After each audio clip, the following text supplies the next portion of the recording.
이 내게 달렸나니 가서 제자 삼으라 나의 길을 가르치라 내가 너희와 항상 함께 하리라. 아멘. 하나님 말씀은 창세기 39장 19절부터 23절까지입니다. 다 같이 읽겠어요. 시작. 그의 주인이 자기 아내가 자기에게 이르기를 당신의 종이 내게 이같이 행하였다 하는 말을 듣고 심히 노한지라. 이에 요셉의 주인이 그를 잡아 옥에 가두니 그 옥은 왕의 죄수를 가두는 곳이었더라. 요셉이 옥에 갇혔으나 여호와께서 요셉과 함께 하시고 그에게 인자를 더하사 간수장에게 은혜를 받게 하시매 간수장이 옥중 죄수를 다 요셉의 손에 맡김으로 그 재반 사물을 요셉이 처리하고 간수장은 그의 손에 맡긴 것을 무엇이든지 살펴보지 아니하였으니 이는 여호와께서 요셉과 함께 하심이라. 여호와께서 그를 범사에 형통하게 하셨더라. 아멘. 오늘 설교 제목 따라합시다. 감옥을 이기는 믿음. 잠시 기도하겠어요. 하나님, 오늘도 감옥을 이기는 믿음을 우리에게 허락하여 주시기를 원합니다. 요셉이 어떻게 아버지여 이 모든 감옥을 이기는지, 또 많은 믿음의 사람들이 감옥에 갇혔을 때 어떻게 아버지여 그 믿음으로 승리했는지 우리에게 말씀하여 주시고 우리도 그와 같은 믿음으로 승리하게 도와 주시옵소서. 낙심하거나 좌절하지 않고 믿음으로 승리할 수 있도록 믿음의 눈을 주시옵소서. 오늘도 성령님께서 종의 말과 생각과 입술을 사용하여 주셔서 오직 성령이 하시는 말씀 주여 종의 입술을 통하여 말씀하여 주시옵소서. 성도들이 들을 때에 정말 생명의 말씀을 듣고 믿음으로 승리하게 도와주옵소서. 예수님의 이름으로 기도드립니다. 아멘. 우리 옆에 다 인사합시다. 감옥을 이기는 믿음이 됩시다. 인사합시다. 아멘. 여러분은 감옥 한 번도 안 가봤죠? 예? 황 기사님 가본 적 있어요? 안 가봤어요? 예. 감옥을 그런데 죄를 많이 안 지독하더라고. 뭐 대통령도 강제로 보내려면 보내는데 뭐. 예? 예. 여러분은 대통령이 안 돼서 안 간 거야. 죄가 없는 게 아니고 대통령 되면 감옥 가게 돼 있어. 예. 예, 그러게 말이에요.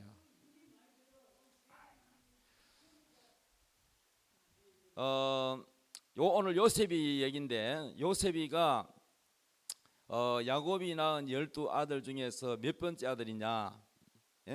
11번째 아들이잖아. 11번째 아들. 그런데 요셉이는 야곱이가 나이가 많아가 늦게 난 아들이라. 그리고 다 보면은 아내가 여러 있지만은 야곱이가 제일로 사랑하는 아내가 누구냐? 제일 예쁜 라헬이야. 라헬. 그죠? 지난 시간 배웠죠? 예. 라헬은 얼굴도 이쁘고 눈에 총기도 있고.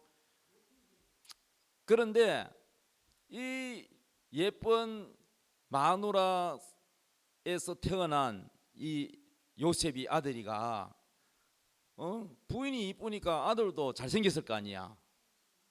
그죠? 못생긴 것도 유전이고 잘생긴 것도 유전인데 그래서 요셉이는 성경에 보니까 잘생겼다고 돼 있어요. 잘생겼으니까 여자가 유혹을 하는 거야. 예? 총각이지, 잘생겼지, 성품 좋지. 그러니까 유혹을 받는 거야. 네. 남자만 유혹하는 게 아니더라고. 보니까 여자들도 유혹을 해요. 그래 요셉이가 꿈을 꿨단 말이에요. 어릴 때 꿈을 꿨는데 11 별이 자기 별을 둘러서 삥 둘러서더니 절을 하고, 또 집단이 11집단이 자기를 둘러서더니 또 절을 하고, 이런 꿈을 꿨단 말이요. 이게 무슨 꿈이냐? 12명인데, 형제가 12명인데 자기 빼고 11명이잖아. 형제들보다 자기가 높게 된다, 높은 사람이 된다, 이 뜻이잖아요. 그래서 그걸 두 번이나 꿨으니까 하나님이 너는 앞으로 이렇게 된다 하는 걸 미리 보여주는 거야. 그래서 꿈도 뭐 개꿈도 있지만은 무슨 꿈이 있느냐? 하나님이 주시는 꿈이 뭐냐면 이거, 하나님이 우리 속에서 성령님이 이걸 꼭 하고 싶다는 이 마음, 꿈, 이런 비전, 영어로만 비전이라 그러고 한국말로 하면은 꿈이라 그러고, 이거를 하나님이 주실 때는 이게 뭐냐면은 하나님이 너를 그렇게 만들겠다 이 말이야. 아멘이요. 그러니까 꿈도 하나님 주시는 거예요. 뭐 예를 들면 라이트 형제가, 그 목사 아들 둘이 형제가 눈만 뜨면 비행기를 만들어야 될 텐데, 비행기를 만들어야 돼. 어떻게 하면 날아다니니까 하늘을 막 날아다니는 꿈 꾸잖아요. 그럼 결국 비행기 만들었잖아요. 그러니까 라이트 형제는 옛날에 비행기가 없을 시절에 비행기가 뭐 요즘처럼 그렇게 멀리는 안 날아가지만 그래도 어느 정도까지 날아가는 비행기를 만들었단 말이에요. 창고에 가가지고 막 중고 자전거를 뜯어가지고 막 이리 끼워 맞추고 저리 끼워 맞추고, 또 실패하면 또 다시 만들고, 이 꿈이 만들어가는 거야, 꿈이. 그 요셉이는 하나님이 꿈을 줬는데 형제들보다 하여튼 큰 높은 자리에 간다는 거야. 높은 자리. 그 높은 자리가 뭘 뜻하는지 모르지만은 왕인지 아니면은 뭐 동네 이장이 되는지 뭔지는 모르지만은 그냥 높게 된다는 것만 보여줬단 말이야. 그래서 이 요셉이가 아버지의 다른 형제들보다 특별한 사랑을 받았어. 왜냐? 채색 옷을 입혀서.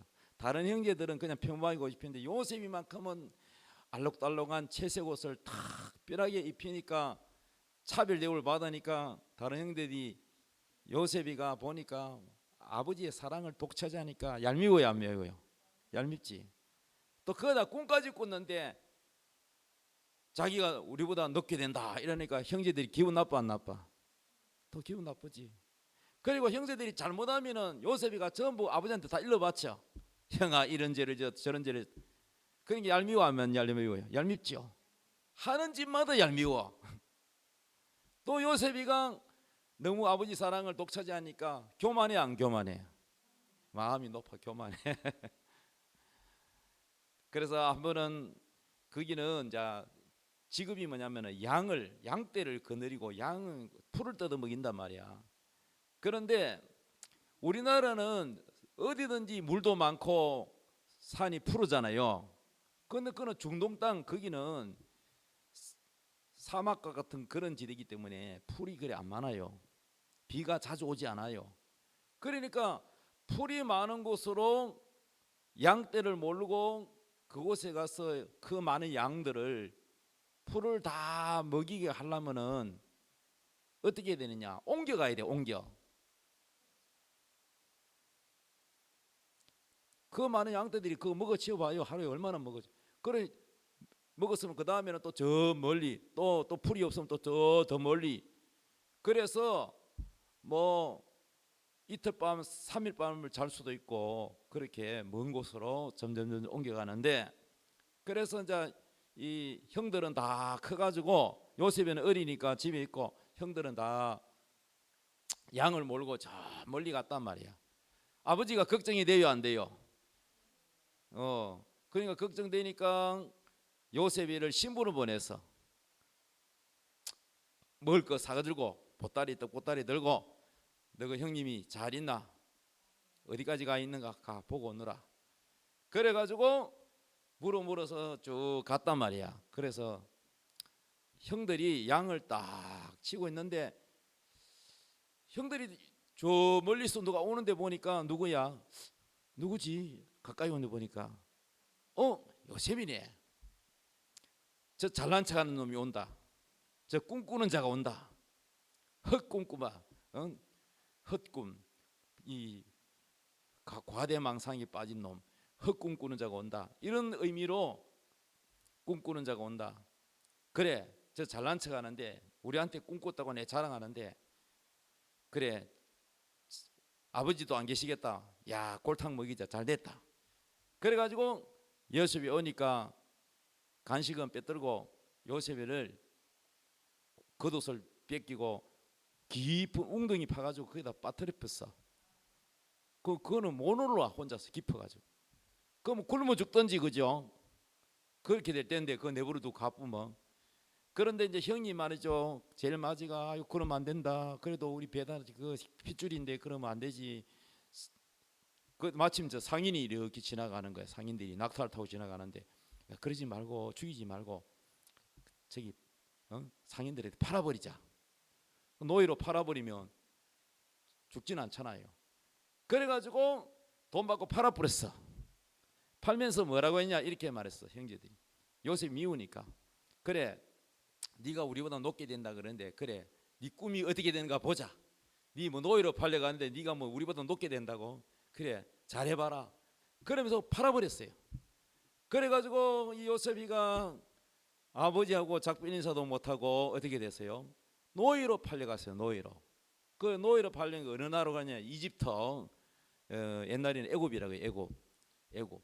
애굽이라는 그 나라에 누구 집에 가냐면은 왕의 경호대장, 왕을 경호하는 대장, 그런 높은 사람의 집에 팔려갔어요. 근데 경호대장은 내 뭐 왕을 경호해야 되니까 왕궁에 가 있지 집에 자주 못 와. 근데 부인은 젊고 예뻐, 집도 넓고 하인들도 많은데 남편이 자주 못 오니까 외로워요, 안 외로워요? 그리고 여자가 바빠야 되는데, 요즘 맞벌이 분다고 여자들이 다 바쁘잖아요. 근데 부자 마님이니까 밑에 있는 그 하녀들, 뭐 사람들이 많으니까, 종들이 많으니까 다 하잖아요. 뭐 요리도 다 해주는데 뭐 먹고 노니까 뭐 몸이 건강해가지고 남편은 집이 잘 안 들어오지, 외로우니까 무슨 생각이 나겠어요? 그 요셉이 보니까 얼굴도 잘생겼고 총각인데다가 아주 보니까 싱품도 좋고, 그래서 자꾸 유혹을 하는 거야. 눈을 깜짝깜짝 하면서 요셉이 보면 윙크를 자꾸 해. 그러면서 자꾸 사인을 보냅니다. 나랑 같이 자자고. 그래 요셉이가, 하나님을 섬기는 요셉이가 그 유혹을 뿌리치고, 아이고. 그런데 한 번이 아니고 자꾸 그렇게 하니까 요셉이 더 부담이 되겠죠. 그런데요, 이 요셉이는 비록 노예로 팔려갔지만은 현실은 너무나도 아버지 보고 싶고 고향이 그립고 억울하기도 하고 형제들이 믿기도 하고 하겠지만은, 그러나 하나님이 요셉에게 은총을 베풀었다 이랬어요. 근데 우리가 보면은 하나님이 나를 사랑한다면 너 왜 노예로 팔려가노? 노예로 안 팔려가야 하나님이 나를 사랑하는 거지, 이렇게 생각할 수 있잖아요. 근데 성경에는 뭐라고 그러냐? 노예로 팔려갔는데도 하나님이 함께 하시더라. 하나님이 요셉에게 은총을 베풀었더라. 근데 요셉이는 이상하게 가는 곳마다 요셉이를 귀하게 대접해주고 도와주는 사람이 있어. 여러분 교회 다니도, 파출부 다니도요, 또 공장에 청소하러 다니는 아줌마랄지라도 하나님께 은총받은 사람은요, 신분은 별로 크게 높지 않아도 주변에 있는 사람들이 그 사람을 귀하게 여기고 대접해주고 도와주는 사람, 그 사람이 하나님께 은총받은 사람이야. 우리는 뭐 인간적으로 생각할 때 뭐 어려움이 없고 노예로 팔아간 일도 없고 뭐 그래야 뭐 그게 하나님 함께 하시는 줄 알죠. 아니에요. 그런데 그 노예로 팔려갔지만은 하나님이 요셉과 함께 하니까 어떤 역사가 일어나냐?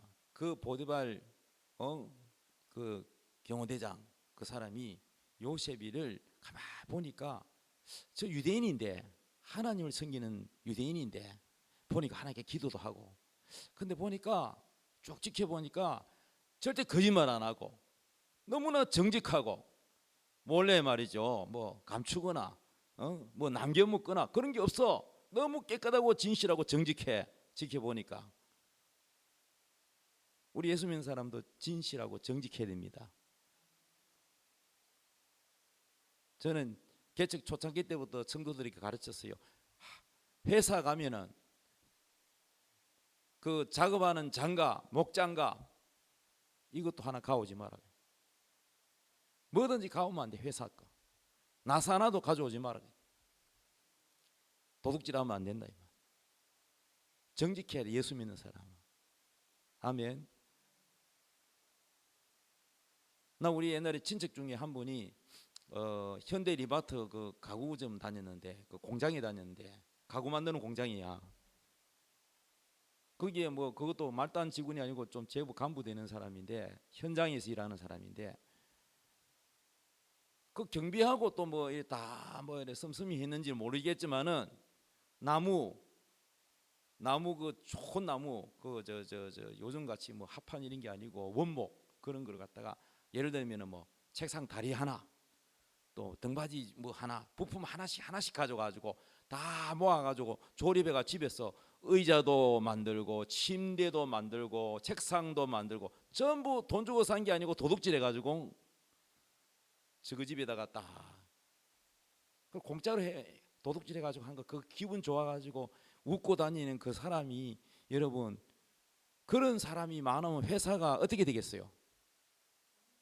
예? 회사가 도둑놈 키우는 거지, 그죠?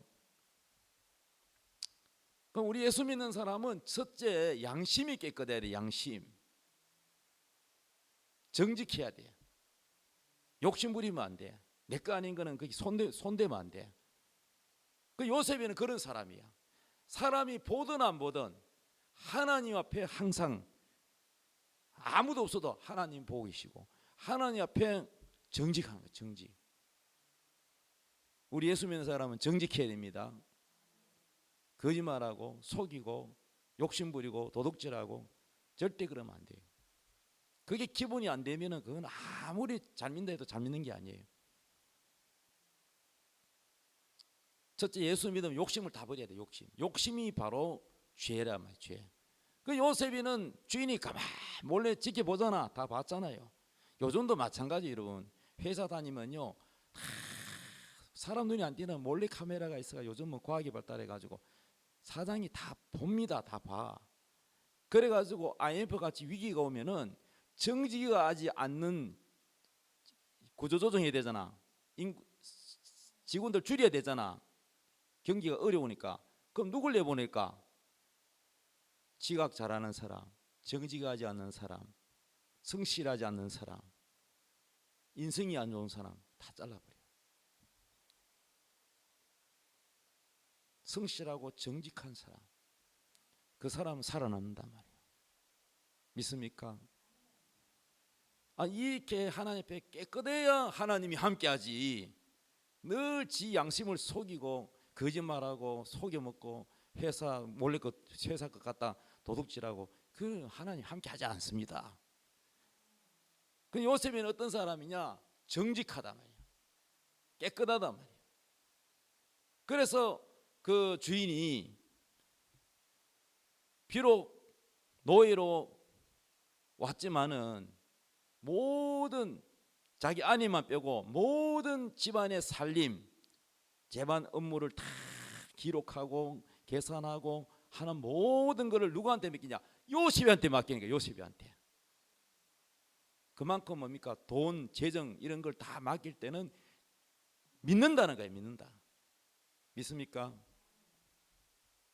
제 자랑이 좀 해서 미안합니다만, 저는 회사 다닐 때, 총각교 회사 다닐 때 막 교회, 그때는 안 다닐 때, 교회 안 다녀도 저는 그냥 깨끗했어요.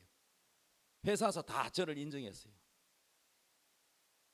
회사 제일 일찍 와가지고 시키지도 않았는데 청소부터 하고 1등으로 학교 다닐 때부터 항상 출근, 뭐 학교 등교 1등, 청소부터 쫙 하고, 그 다음에 다른 사람은 회사 다니면서 뭐 가부를 한다, 뭐 돈 좀 주시고 막 그러는데 저는 막 절대 가부를 안 합니다.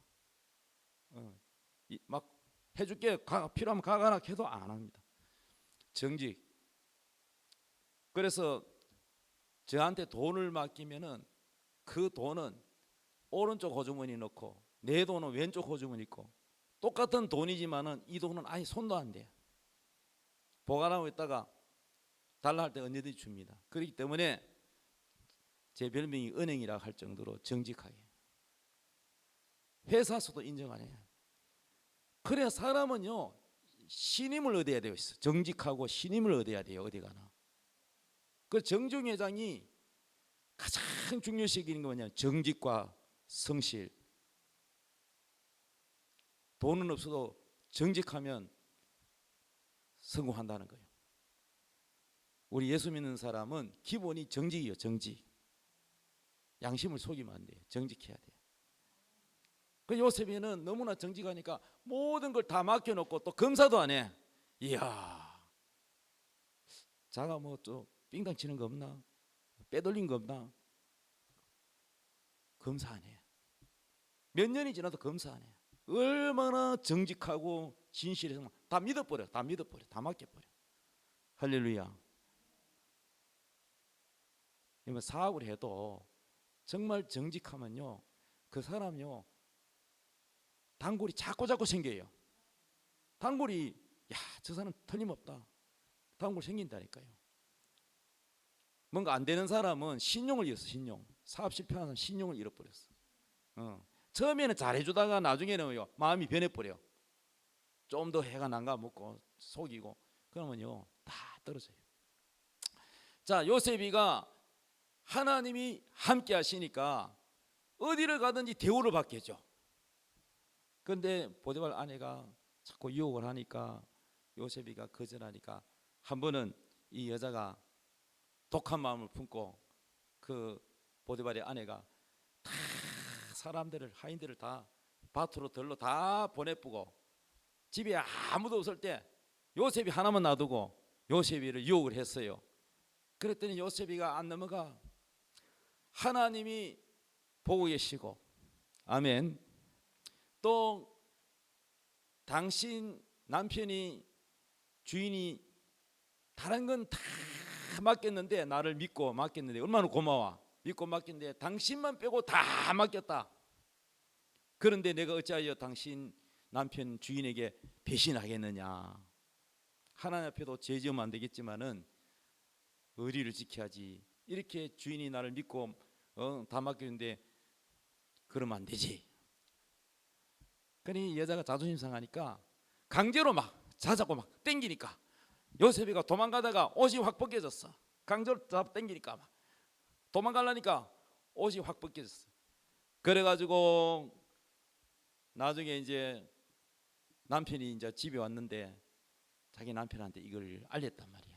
당신이 종으로 노예로 살아온 이 유대인 요셉이란 놈이 나를 강간하려고 하다가 내가 소리를 지르니까 도망을 갔는데 내가 옷을 확 잡았는데 이게 증거다. 봐라. 요셉이 옷 봐라. 이러면서 뒤집어 씌우니까 어느 남편이 있는지 자기 아내를 강간했다고 하면 눈이 뒤집어져요, 안 뒤집어져요? 화가 나가지고 화가 나가지고 심히 화가 나가지고, 자, 요 장면이 오늘 성경 내용입니다. 한번 읽어봅시다. 시작. 그의 주인이 자기 아내가 자기에게 이르기를 당신의 종이 내게 이같이 행하였다 하는 말을 듣고 심히 뭐요? 화가 났어. 노한지라. 이에 요셉의 주인이 그를 잡아 옥에 가두니 그 옥은 왕의 제수를 가두는 곳이었다. 감옥도 여러 가지 감옥이 있는데 일반 감옥이 아니고 왕이 왕의 제수들, 왕궁에 있는 제수들, 주로 귀족도 잡혀가는 왕궁의 제수들이 가두는 곳이야. 일반 천민들이 가는 거 아니야. 요즘 말하면 좀 정치인들 가는 감옥. 거기 갔어. 그런데 21절 읽어봅시다. 시작. 여호와께서 요셉과 함께 하시고 그에게 인자를 더하사 간수장에게 은혜를 받게 하시매. 이게 재밌단 말이야. 노예로 팔려갔는데도 하나님이 함께 하셔서 모든 살림살이를 다 요셉에게 맡기게 하나님이 은총을 베풀어 줬는데, 또 억울하게 누명을 쓰고 감옥에 갔는데, 감옥에 가서 죄수가 됐는데도 하나님이 함께 하시니까 어떤 일이 있느냐, 여호와께서 요셉과 함께 하시고 그에게 인자를 더하니까 어떻게 해요? 감옥의 간수장이가 요셉이를 아주, 비록 죄수지만은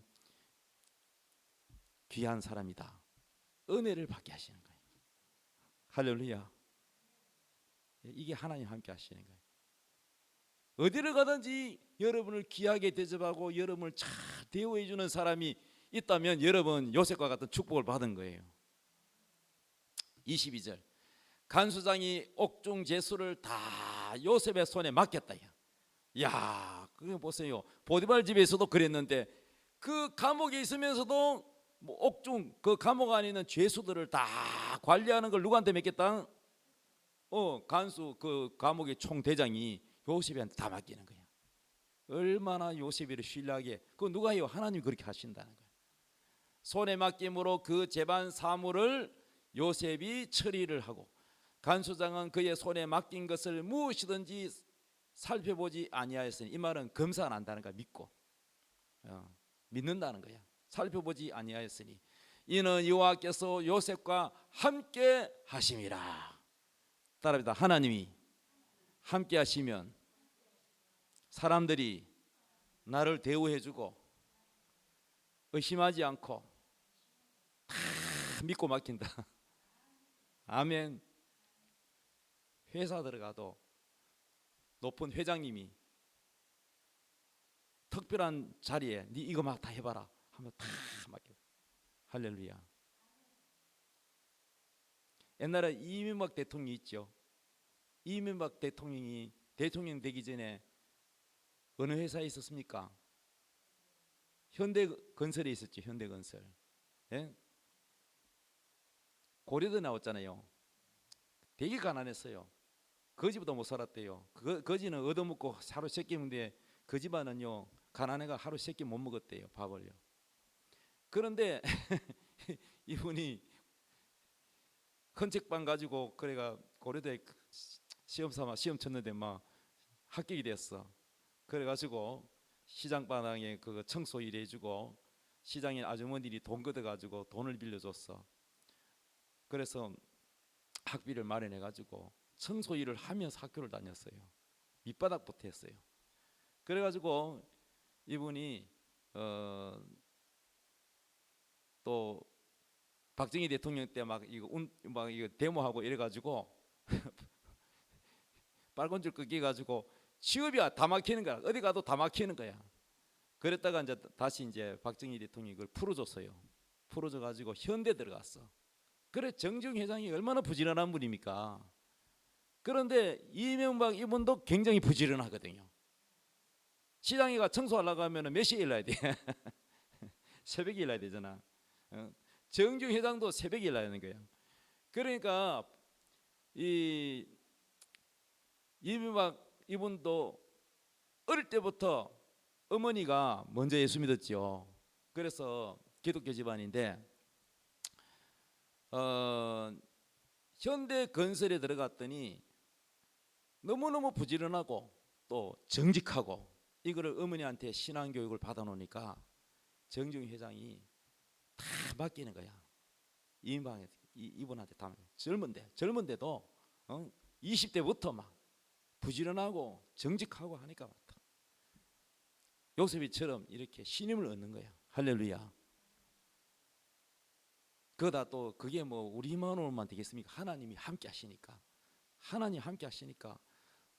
그 서울시장 됐잖아요. 그러니까 결국은 잘해가서 시장 돼가지고 교통도 말이죠.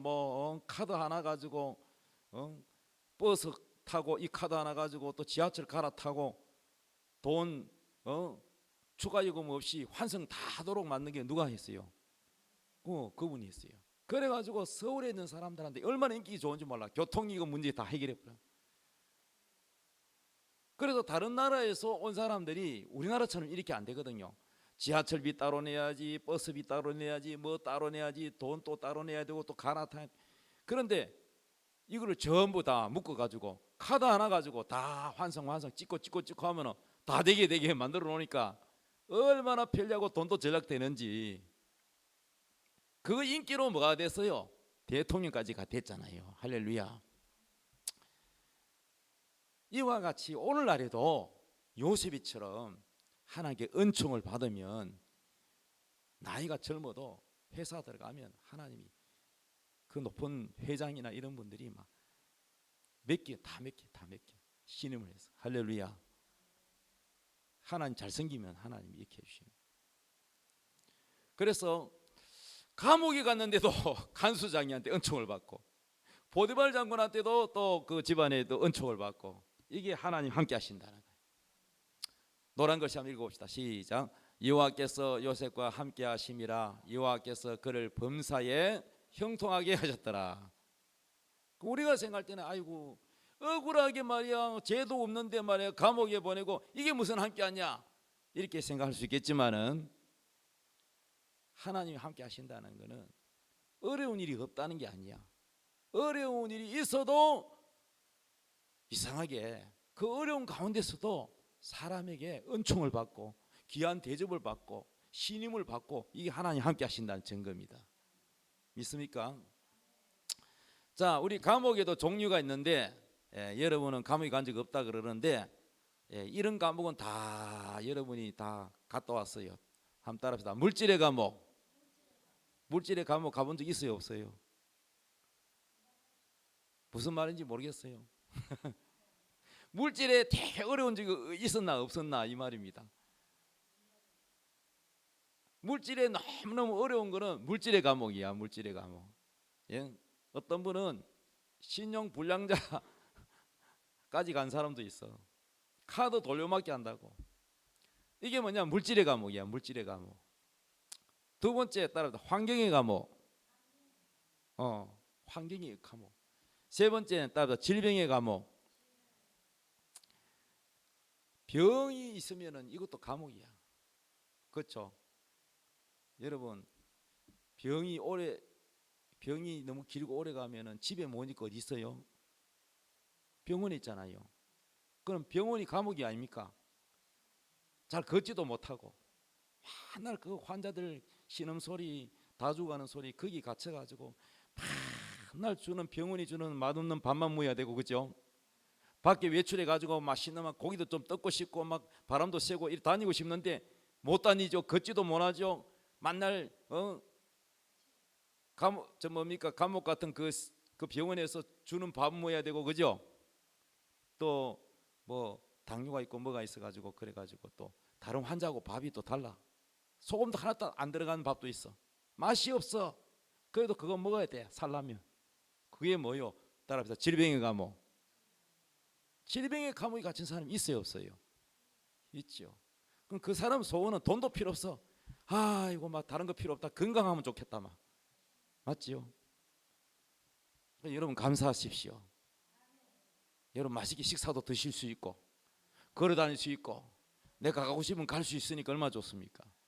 비록 부자가 아닐지라도 여러분 질병의 감옥에 안 있는 것에도 감사해요. 그 다음에 무슨 감옥이냐? 내가 가만히 생각해 보니까 감옥이 많아. 내가 이 네 가지만 적어놨는데 되게 많아. 또 사상의 감옥이 있어. 사상의 감옥.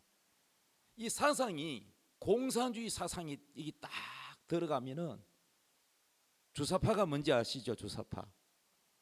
주사파가 뭐냐면은 주체사상. 주체사상이 뭐냐면은 김일성을 우상이 하는, 김일성에게 충성되게 하는 사상. 이 김일성주의라 그럽니다. 우리는 하나님주의잖아. 하나님 예수주의잖아요. 그런데 김일성이를 하나님처럼 받들어 그에게 충성하는 사람을 뭐라고 하냐면은 주사파라 그래요. 주체사상 파다는 거야. 이걸 줄여가 주사파라 그래요. 이 주사파가 오늘 정권을 쥐고 막 흔드네. 그래서 여러분요, 여기에 물든 사람, 어떤 사람은 뭐 북한에서 뭐 아예 뭐 그런 사상 교육을 하니까 그렇지만은 남한에 살면서도 대학에 가가지고 대학 안에 있는 교수 중에 주사파가 있고 교수 주사파도 있고 또 대학 다니는 선배 주사파가 있어요. 이미 사상에 다 교육받아 물드는 사람이 또 새로운 학생이 들어오면은 불러가지고 또 김일성 주체 사상을 가리키는 거예요. 이렇게 해가지고 이들이 대학 나온 엘리트잖아, 똑똑한 사람들이잖아.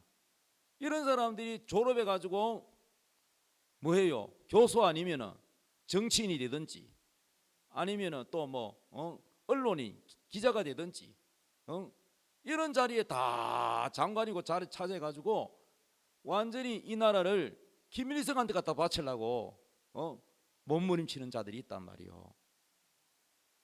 이 사람들은요, 이 사상이 이 머릿속에 있는 이 사상 자체가 뭐냐? 감옥이라는 거예요. 여기서 절대 안 벗어나. 안 벗어나. 거기에 매달려 가지고 그것만을 위해서 목숨 걸고 사는 거예요. 수단과 방법을 안 가리고 양심도 없어요. 양심도. 인간의 존엄이 없어. 수단과 방법을 안 하고 거짓말을 다 써서라도 자기들의 목적, 김일성이 다스리는 나라를 만들자, 이게 바로 무서운 사상의 감옥이라는 거예요. 그렇죠? 또 내가 보니까 감옥의 종류가 많은데 생각의 감옥, 따라다. 생각의 감옥. 너무너무 보면은 어둡고 가난하고 미련하고 무지한 사람들의 생각이 있어요. 생각. 그래 목사가 보면은 참 불쌍해요. 어쩌든지 그 사람이 정말 생각을 건전하게, 그리고 또 가난에서 벗어나고 몸도 건강하고 삶이 윤택하고 기쁘고 즐겁고 행복하게 이렇게 하나님을 섬기고 누리면서 살도록 해주고 싶은데, 이 생각 자체가 얼마나 폐쇄적인지 남의 말 잘 안 들어. 고집도 세고 미련하고, 미련한 데다가 목사 말 잘 안 들어. 그러면 가난에서 벗어날 수 있어요, 없어요? 예? 말 안 듣는 사람이 어떻게 고집을 피우는데, 자기를 위해서 도와주려고 그래도 뭐 한마디로 말해서 옹고집, 자기가 옳다고 해. 그래 성경의 잠언에 보면 하나도 안 틀려요. 미련한 자는 자기가 최고로 똑똑한 줄 안다 그랬어요. 그 남의 말을 잘 안 들어요. 미련한 사람은 남의 말을 잘 안 들어요. 지가 똑똑한 줄 안다니까. 그 오직에서는 이런 말 있잖아요. 진주를 돼지에게 던지지 마라. 돼지가 진주를 알아요, 몰라요? 돼지가 진주 가치를 알아요? 몰라요. 하나님의 지혜를 가르쳐줘도 가치를 몰라요. 진주를 돼지에게 줘봐요, 무릎보지. 그냥 뭐죠, 고기 덩어리나 뭐 이런 거 하나 주면 좋아하지. 먹는 거나 좋아하지. 진주 가치를 몰라요. 그러니까 사람들이 이 감옥이 종류가 많은데, 무지와 가난의 사상, 이 생각에 찌들린 이 감옥에 갇힌 사람, 이걸 빼주지 않으면은 그 가난에서 벗어날 수가 없어. 우리나라도 가난해서 이렇게 잘 살게 됐잖아요. 그래서 참 못 사는 아프리카 이런 데 가서 그 사람들을 교육을, 공부를 가르쳐주고 또 농사 짓는 방법도 가르쳐주고 잘 사는 방법을 가르쳐 주려고 하면은 그거를 배우려고 해야 되잖아요. 그냥 살 나눠주고 빵 나눠주는 그것만 좋아하고 공부하라 그러면 안 하려고 그러고, 그럼 여러분 잘 살 수 있겠어요?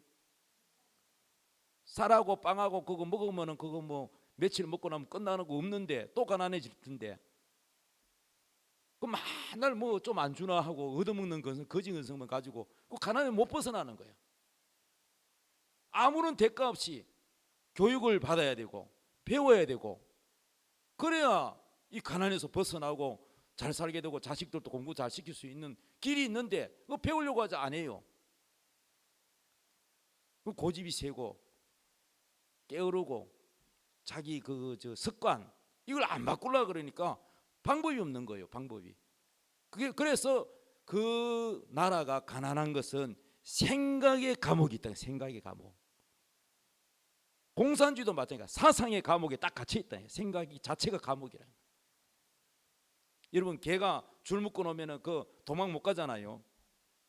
이와 마찬가지로 목줄만 있는 게 아니라 사상의 줄 감옥이 있다는 거예요. 이게 딱 묶여가지고 많은 사람들이 이러한 잘못된 사상, 잘못된 생각, 이러한 감옥에 갇혀 있어요. 갇혀 있다니까. 그리고 탈북자들이 남한에 와서 북한의 실상을 얘기를 하잖아요. 얼마나 인권을 탄압하고 얼마나 자유가 없고 감시를 하고 하는데 뭐라고 하느냐? 북한을 창살 없는 감옥이라 그래요. 북한을 그냥 나라 전체가 뭐냐? 감옥이라는 감옥. 가까운 이웃도 감시합니다.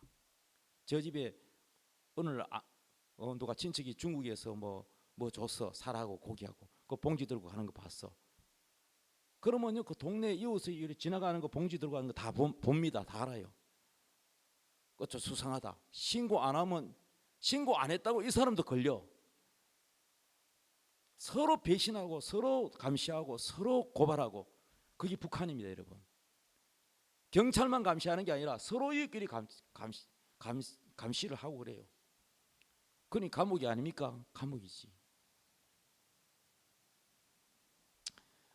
오늘날 이러한 감옥들이 많이 있습니다.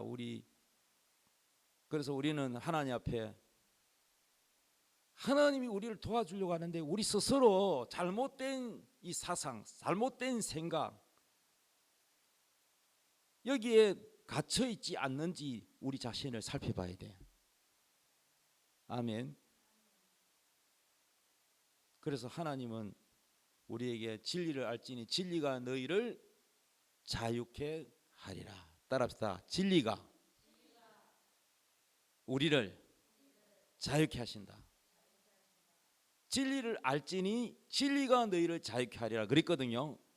그 우리가 자유해야 되잖아. 자유. 따라합시다. 가난에서 자유, 질병에서 자유, 공산주의 사상에서 자유. 그렇지. 공산주의 빠지면 안 돼. 사상에서 자유해야지. 이런 감옥에서 자유하려면 뭘 알아야 된다고요? 진리를 알아야 된다. 진리. 그럼 진리가 뭐냐? 진리가 예수님이라고도 합니다. 내가 곧 길이요 진리요 생명이니, 예수님이 진리야. 또 성경 말씀이 진리라고 했어. 하나님 말씀을 뭐라고 하느냐? 진리의 말씀이라 그래요. 따라합시다. 하나님 말씀을 깊이 깨달으면 지혜가 오고 행동이 바뀌고 생각이 바뀌고 자유하게 된다. 그래서 하나님 말씀이 들어가는 나라는 잘 살게 돼 있어요. 중국도요 못 살았잖아요. 땅덩이 큰데 공산주의 해가지고. 지금도 공산주의 국가야. 그런데 공산국가는 공산국가인데 언제 전에는 막 삐릭 올라가고 잘 살지 않았거든요. 지금처럼. 그 언제부터 잘 살게 되는지 잘 생각해봐. 덩소평이 맞죠? 덩소평이가 뭐냐면은 이렇게 말했어요. 늙은지든지 뭐 젊은지든지 늙은 고양이든지 뭐 젊은 고양이든지 쥐만 잘 잡으면 된다. 이 말이 뭐냐? 공산주의 사상은 뭐냐? 다 똑같이 이래가 똑같이 잘 먹고 잘 살자. 빈부격차 없이 잘 살자. 그런데 해보니까 그게 잘 돼요, 안 돼요? 열심히 노력해도 내 거 아니니까. 저 사람은 게으르게 가고 나는 열심히 일해가지고 똑같이 나누니까 손해 나니까 열심히 일 안 하는 거야. 다 게을러지니까 가난하게 된 거야. 그래서 중국이 못 살았단 말이요. 못 살았는데 덩소평 때에 지도자 덩소평이 딱 되고부터는 사유재산이 원래 인정이 안 돼. 택시 운전을 해도 지 거 아니고 모든 게 다, 땅도 자기 거 없어. 우리 자유대한민국은 땅 사면 내 거잖아요. 그럼 공산주의는 자기 게 없어. 전부 나라 거야. 그러니까 열심히 안 해. 내 거 아닌데 뭐 열심히 해봐야. 그죠? 그러니까 택시 운전을 해도 우리나라 사람은 내가 밤에 일하고 낮에도 일하고 일한 만큼 많이 가져가잖아요. 근데 그거는 그럴 필요가 없어. 많이 한다고 해서 내게 돈 더 많이 주고 그런 거 없어요. 그거 다 내 돈이 아니야. 다 나라 들어가고 나는 뭐냐, 배급 받는 거. 배급 똑같이 배급 받아. 열심히 해도 그만큼, 적게 해도 그만큼. 뭐 그러니까 열심히 할 이유가 없는 거야. 그 노력을 해요, 안 해요? 안 하지. 노력할 이유가 뭐가 있어? 그래서 가난했단 말이야. 그래서 뭘 바꿨냐면은 등손백 때부터 사유재산을 인정한 거야. 네가 열심히 장사해가지고 한 만큼 네 가져가라. 이해되십니까? 그래가지고 지금 이제 부분적으로 자유주의, 자본주의 그거를 부분적으로 그걸 받아들였단 말이야. 제도를 받아들이면서 뭐가 들어갔냐?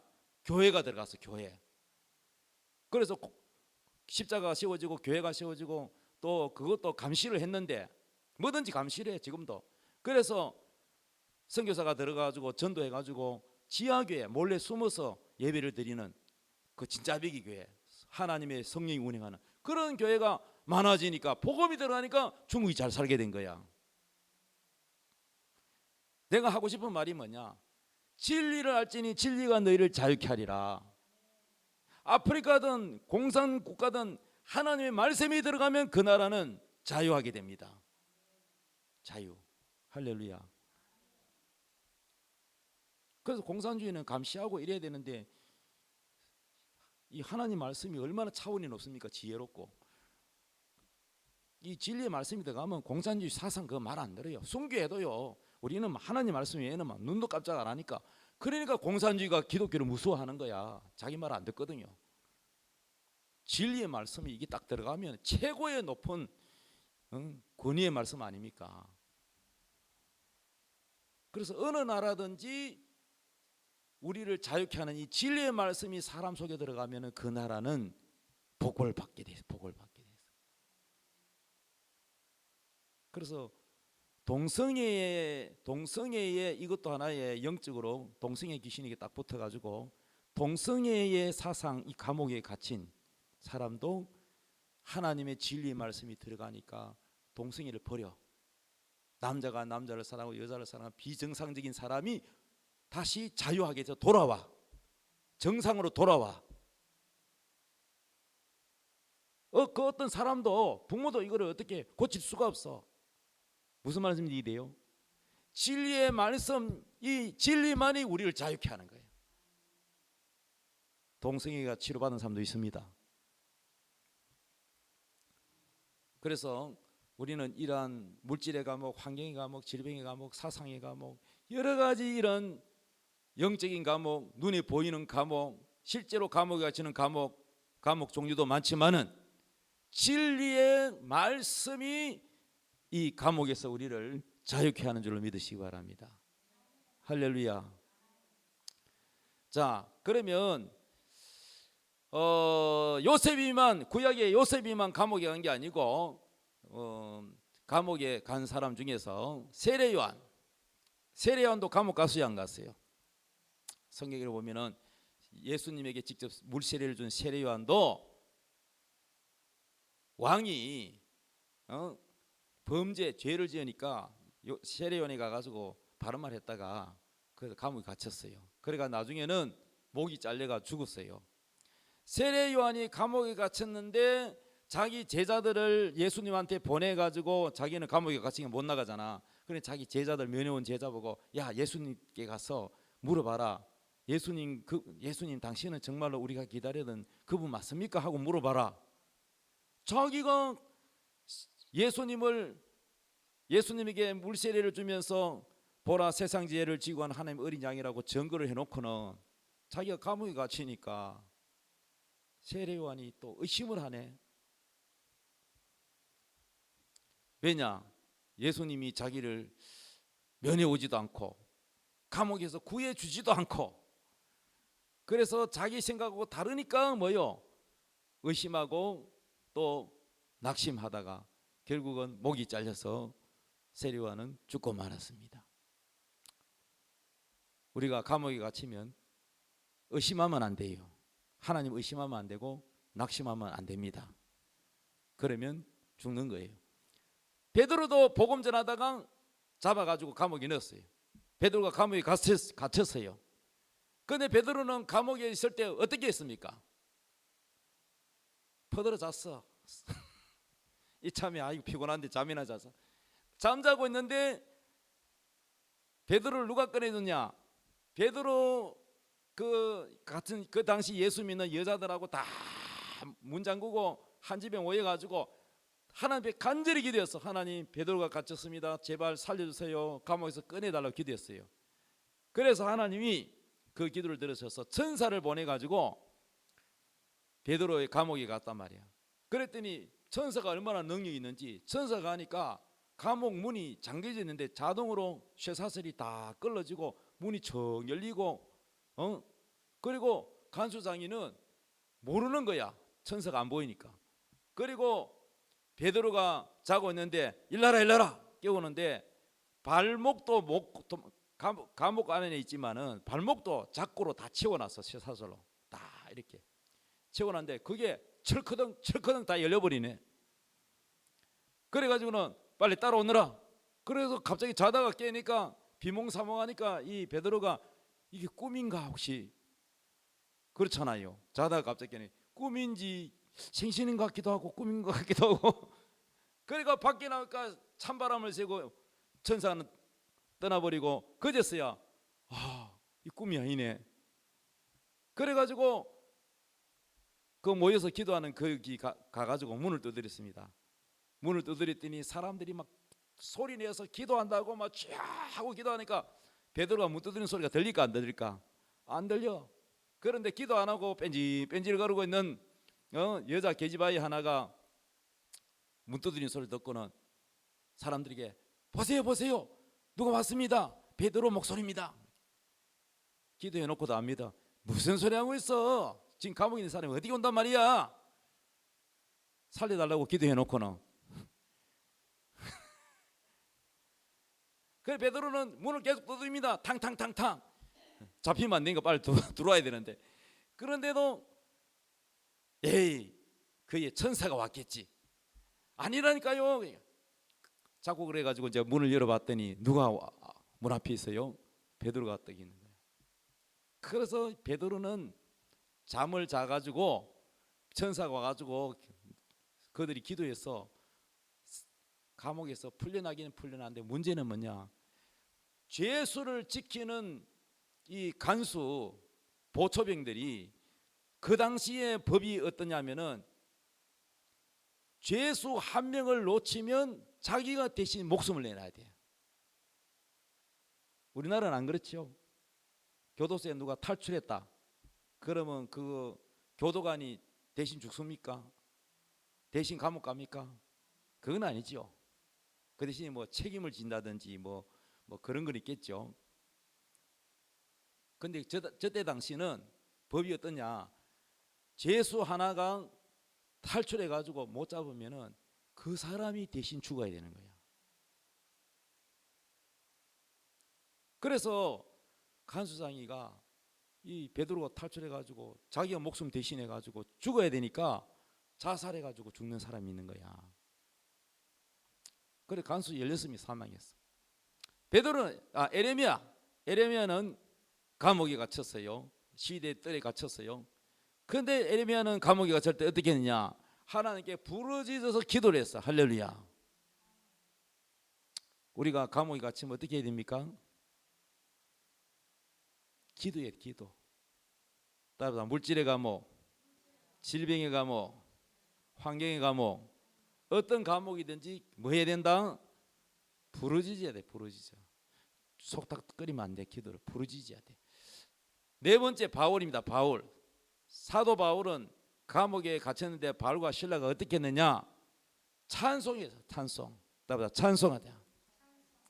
찬송했더니 어떻게 되느냐? 찬송. 자, 사도행전 16장 23절 다 읽어봅시다. 시작.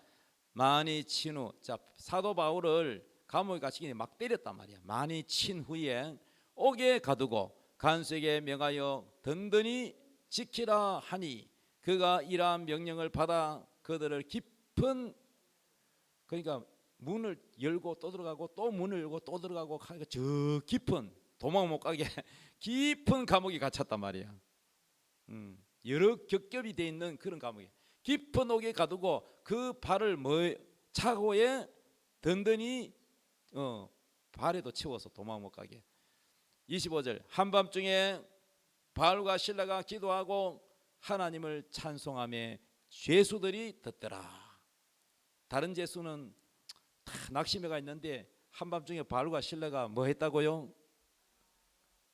기도하고 하나님을 찬송했다는 거예요. 자, 우리가 감옥에 갇히고 답답한 일을 당하면은 뭐 해야 되느냐? 따라다 기도하고 찬송하자. 아멘. 그렇게 했더니 어떻게 됐어? 26절. 이에 갑자기 큰 지진이 나서 옥터가 움직이고 문이 곧 다 열리고 모든 사람의 매인 것이 다 사도 바울과 신라만 그런 게 아니고 그 감옥 안에 있는 막 지진이 나가지고 이 옥터가 막 흔들흔들하고 문이 다 열리고 여기 채워진 것이 이것도 다 벗겨지고 다른 죄수들도 다 열렸다는 거예요. 할렐루야. 모든 사람의 매인 것이 다 벗어진지라. 간수가 자다가 졸고 있다가 깨가지고 얼마나 놀랬겠어요. 자다가 깨어 옥문들이 열린 것을 보고 죄수들이 문이 열렸으니까 도망간 줄 알고 얼마나 좌절했겠어요. 생각하고 칼을 빼어 뭐 했다? 자결이 뭐 자살하려고. 왜 자살하려고 할까? 죄수들 놓치면 자기가 대신 죽거든요. 그래서 자기를 하려고 하니까 베드로는 그냥 도망가 버렸는데 베드로하고 바울하고 차이가 뭐냐? 바울은 도망 안 가. 다 문이 열려고 하나님이 열어주셨지만은 바울은 도망 안 가고 이렇게 말했어요. 28절 읽어봅시다. 시작. 바울이 크게 소리질러 이르되 내 몸을 상하게 하지 말라. 우리가 다 여기 있노라. 도망간 거 여기 있다. 자살하지 마라. 우리 여기 있다. 그건 사도 바울은 왜 도망 안 가고 빨리 도망가야 되는데 왜 저러고 있을까? 예? 문이 열린데 도망 안 가고 왜 그럴까? 전도하려고. 이게 멋있는 거야. 이게 베드로와 사도 바울의 차이야. 아멘. 29절 읽어봅시다. 시작. 간수가 등불을 달라 하며 뛰어들어가 무서워 떨며 바울과 실라 앞에 엎드리고. 이 간수가 하나님이 살아계심을 봤잖아요. 사람이 열 수가 없는데 쇠사슬 다 묶어놨는데 다 열리고 하나님 살아계심을 봤잖아. 그러니까 이 간수장이가 불 떨면서 사도 바울 앞에 엎드리는 거야. 영적 권위 앞에. 아멘. 30절. 그들을 데리고 나아가 이르되 선생들이여, 간수자가 이렇게 말해. 선생들이여, 내가 어떻게 하여야 구원을 받으리까? 그랬더니 사도 바울이 31절 이르되 주 예수를 믿어라. 그리하면 너와 내 집이 구원을 받으리라. 이야, 여기서 이 말이 나온 거야. 성경 구절 외울 때 이 말이 있었죠. 한번 따라해봐요. 주 예수를 믿어라. 그리하면 너와 내 집이 구원을 받으리라. 아멘. 하고 주의 말씀을 그 사람과 그 집에 있는 모든 사람에게 전도했어. 이 간수장 이 사람한테만 전도한 게 아니야. 자기 집을 모셨는데 그 집에 가서 그 집 식구들한테도 다 전도를 했어. 그래서 그 다음 구절은 내가 너무 길어가지고 잘랐는데 읽어보면 그 가족들이 다 예수를 믿고 세례를 받았어요. 할렐루야. 그 집이 구원을 받았습니다. 저 간수장에는 죽어도 어디 가겠어요? 천국까지. 그런데 복음을 안 듣고 예수를 안 믿고 자살하면 어디 가요? 지옥 가겠지. 그러니까 여러분 복음을 전해야 되는 겁니다. 할렐루야. 자, 결론. 오늘 감옥에 갔는데 베드로가 하는 거, 사도 바울이 하는 거, 예레미야가 하는 거, 다 요셉이가 하는 거 다 감옥에 간 사람들이 많은데 우리가 이러한 감옥, 진짜 교도소 안 가더라도 이런 감옥과 같은 답답한 일을 당할 때 어떻게 해야 되느냐? 고통과 아픔이 와도 낙심하지 않고 찬송을 부르며 하나님께 부르짖어 기도를 하면 물질의 감옥이 열립니다. 할렐루야. 질병의 감옥이 활짝 열립니다. 영혼을 구원하고 우리는 이 감옥이 열리는 것처럼 우리가 하나님께 찬송하고 부르짖어야 된다는 뜻입니다. 할렐루야.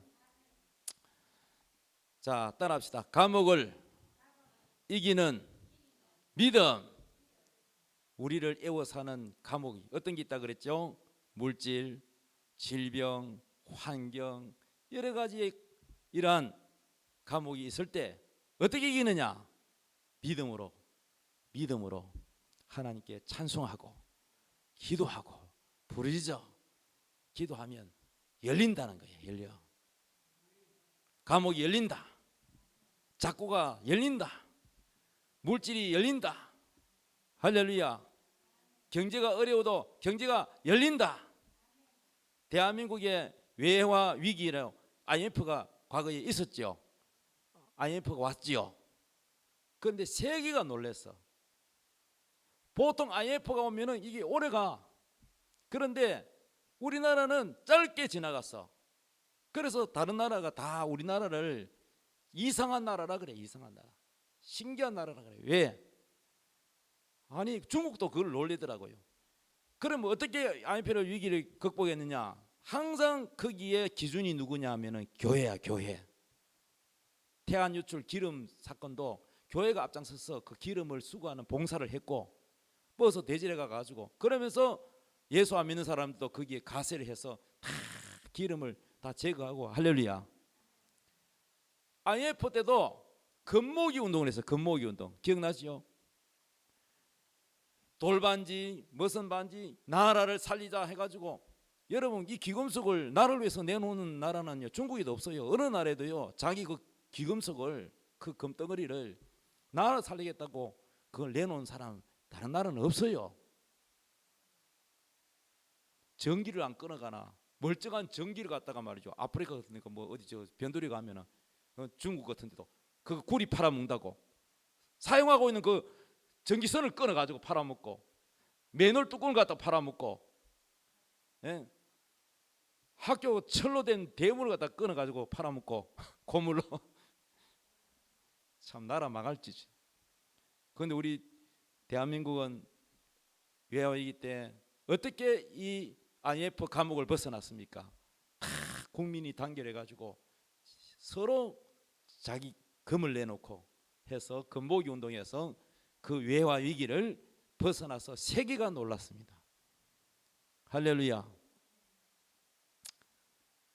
자, 우리 가정이나 사업이나 국가이든지 이러한 감옥 같은 위기가 있을 때에 바로 사도 바울과 실라처럼 찬송을 부르고 믿음으로 기도해서 이 감옥을 이기는 그러한 대한민국, 그러한 여러분 되기를 예수 그리스도 이름으로 축복합니다. 다 같이 찬양 드리겠습니다. 이제 내가 살아도.